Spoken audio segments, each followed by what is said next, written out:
how we should do what we should. There's just um, at the opposition, when I was in India the first time, I went to Budapest and I was starting to take drum, Tai Chi and drum classes. While I was doing it, I was very actively taking Tai Chi and drum classes, 98, 99. So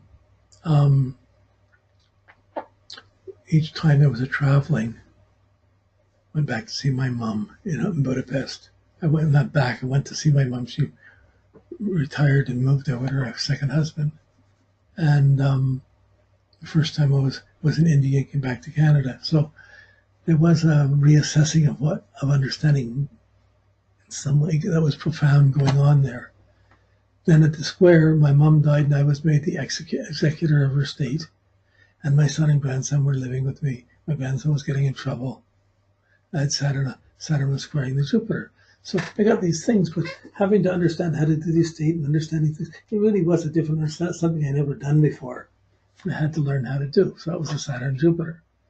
At the conjunction, I had a lot of back pain. I did a major conference on the Southern Hemisphere astrology, and then I did a special talk at a library. So I was making commitment to, and I had a lot of back pain at the same time. But it did represent a new beginning of being out of Toronto and not heading back. Okay, so I don't know how great I was in giving that examples, but I just wanted to show some. You don't expect everything. You get certain things that ground it, and in your life, when you're putting your history together, it starts to say, "Oh, this phase with that, I was struggling in my understanding of my outlook and adjusting my comprehension of what was going on." So going back to see my mom was adjusting my comprehension, making it more positive where there were certain negative things. And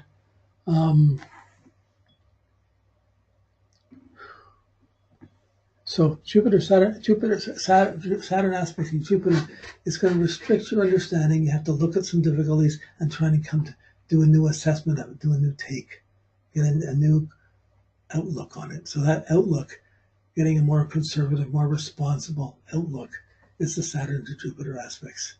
Again, these are, when you're looking at all the planets together, it's one thing. When we get to the next level and we start doing the transits and watching them, we cut through half of these and we get to the main ones that are the core ones to look at. These form more the embellishments on top of the main cycles that are going on. They're going on, but they're not the main aspects, but they certainly have their presence in the process of the others. So it's healthy when difficult things happen at the time they're supposed to. It's healthy when you're reacting to your chart, whether they were good or bad. It means you're alive to your chart. It's not wrong. So, I mean, it's always less when you take less time. If you cut out some of the categories from your determining chart, you can do it, but you miss some things.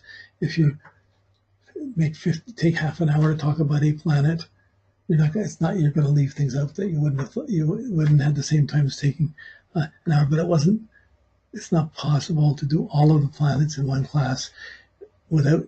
Otherwise, I would just be doing Saturn one class to each planet, and it's a whole 12-week class, and then we do the rest of the transit. So we had to rush these ones up and jump these ones together for today's class. Next week is a really important one. It's the Saturn to the South, the Saturn to the Sun, and the Saturn to the angles are the three most important ones that we get our bearings by, especially Saturn to the angles.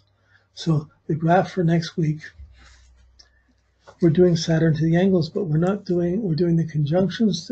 When you're using a computer, you do the conjunctions and oppositions to the ascendant and the conjunctions and oppositions to the midheaven, because the opposition would be when it hits the IC. But you don't use the squares, because the ascendant and the midheaven are not always square. They can be square, they can be at angles to each other. It creates very different timing. So we're not looking at the squares to the ascendant or the squares to the midheaven or the IC. We're looking at the conjunctions to the ascendant. We're looking for the conjunctions to the ascendant, to the IC, to the descendant, to the midheaven. But in the computers, they would have it as conjunction to the ascendant, opposition to the midheaven, opposition to the descendant, conjunction to the midheaven. So when you set the categories, you'll do a conjunct midheaven. There is a category that's conjunction, oppositions, and matrix. You can go in and set it, and you set that, and it'll give you just a list of conjunctions and oppositions of Saturn. It just lays it right out of Saturn to the ascendant, and so you got two things. Saturn to the ascendant is one, and Saturn to the MC is other. You can run them. You can run them together in the program and get it, but you don't want to have. If you add the squares, you're going to have twice as many aspects. It's going to be a little more confusing to work the sheets. You want to simplify, get down to the core information we're looking at to get this. So next week we're going to work with Saturn to the angles, and it's worth spending some time to get this done because it starts to come together. The whole working with Saturn, from Saturn to itself, the cycle everyone goes to, Saturn to the sun about our confidence and our goals, the other extra factors coming in on it, and Saturn to the angles is the direction we're moving in our life, our own unique direction within it. So it's incredibly useful, and just get the calculations done, get them onto the graph, and try and put your events beside it. And as you're doing it, you're going to think of new things to put back in your history. So you're building up your database, your spreadsheet on the history for what happened when. And if you have a blank spot and you're something and you don't remember, you try and work it. Where was I working? What was I doing?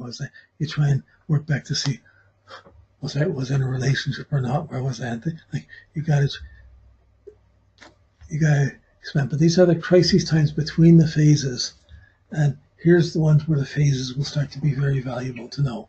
So when we get to how we doing?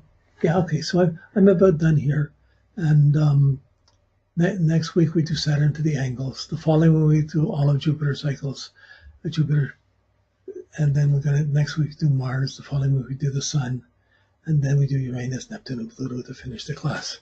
So each class will be one planet at a time from here on in, but it was important to slow down Saturn and see it more specifically and more detailed because it's the backbone of everything. Okay, thanks.